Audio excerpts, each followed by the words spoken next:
جنوبی پنجاب کے ثقافتی مرکز ملتان کی آواز وفا اسٹوڈیو 103۔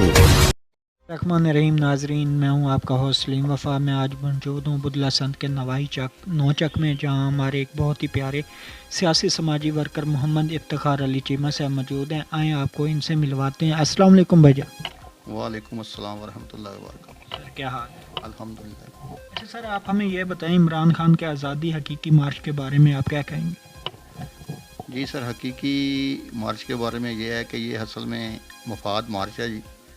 تو عمران خان صاحب کو بہت جلدی ہے کرسی پہ جانے کی، تو ان کو جو ہے جب آؤٹ ہو گئے ہیں تو ان کو چاہیے کہ الیکشن کی ڈیٹ تک یہ انتظار کرتے، نیا الیکشن ہوتا، 1 سال کا پیریڈ رہتا ہے، لیکن ان کو بہت جلدی ہے، یہ لوگوں کا وقت بھی ضائع کر رہے ہیں اور بھی نقصان ملک کے ہو رہے ہیں۔ پہلے جب انہوں نے دھرنا دیا تھا تو چائنا کے صدر صاحب تشریف لا رہے تھے، تو اس وقت بھی انہوں نے ملک کا بہت نقصان کیا۔ ابھی سعودی عرب کے فرمانروا آنا چاہتے ہیں، تو وہ بھی جو ان کی پرابلم ہے، انہوں نے دھرنے کا ٹائم دے دیا ہے، جس سے لوگوں کی ویسٹیج ہو رہی ہے۔ یہ روڈ بلاک کیے ہوئے ہیں انہوں نے، لوگوں کا نقصان ہو رہا ہے، بچے اسکول نہیں جا رہے، اس کا کون ازالہ کرے گا؟ تو یہ مفاد مارچ ہے، ان کو بس صرف اور صرف کرسی پہ بیٹھنے کی جلدی ہے، اور اس میں کچھ حقیقت نہیں ہے کہ یہ کریں گے۔ پہلے 4 سال یہ گورنمنٹ کر کے گئے ہیں، اس میں انہوں نے کیا کیا ہے؟ ادھر اسی پاکستان میں کیا ہے نا گورنمنٹ، کوئی باہر تو نہیں گئے۔ تو باقی دوسری بات، ان کو جو مین بیانیہ بنا رہے ہیں وہ ہے آرمی چیف کی سلیکشن۔ تو آرمی چیف کی سلیکشن جو ہے وہ پرائم منسٹر کی صوابدید ہے۔ تو جب اس کا time chief of army staff کا پورا ہو جائے گا تو نیا چیف آٹومیٹکلی وہ اس کی اناؤنسمنٹ ہو جائے گی۔ لیکن یہ چاہتے ہیں کہ ہماری مرضی کا بندہ ہو، صرف اور صرف آرمی کو متنازع بنانے کے لیے۔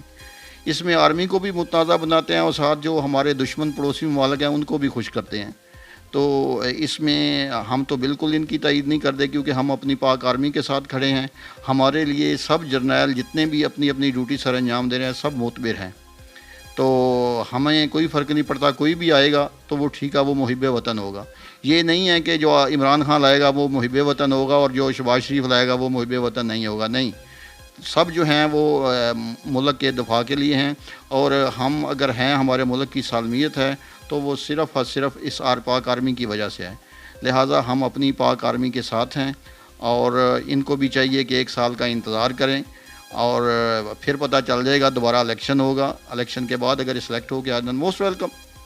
لیکن اس کے لیے ان کو انتظار کرنا چاہیے، ملک میں افراتفری پھیلا کر ملک کا معیشت کا نقصان نہیں کرنا چاہیے۔ اچھا سر، آپ کو کیا لگتا ہے کہ عمران خان کا یہ جو حقیقی مارچ ہے یہ کامیاب ہوگا؟ اگر ہوگا تو اس کے بعد کیا مارشل لا لگے گا، یا نگران حکومت آئے گی، یا یہی حکومت اپنا ٹائم کنٹینیو مدت پوری کرے گی؟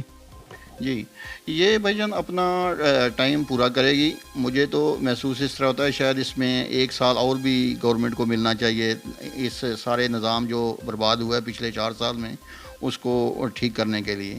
لیکن اگر نہیں بھی ایکسٹینشن اس میں ہوتی تو کم از کم اس کو جو لیگل پیریڈ ہے اس کا 1 سال کا رہتا ہے، وہ اس کو پورا کرنا چاہیے، تاکہ وہ ملک کے لیے کام کر سکیں، جو منصوبے چل رہے ہیں، جو سسٹم ہے، جو ملک کی معیشت ہے وہ ٹھیک ہو سکے۔ تو یہ اپنی مدت بالکل گورنمنٹ پورا کرے گی، اس کے شور مچانے سے کچھ نہیں ہوگا۔ Okay, thank you sir.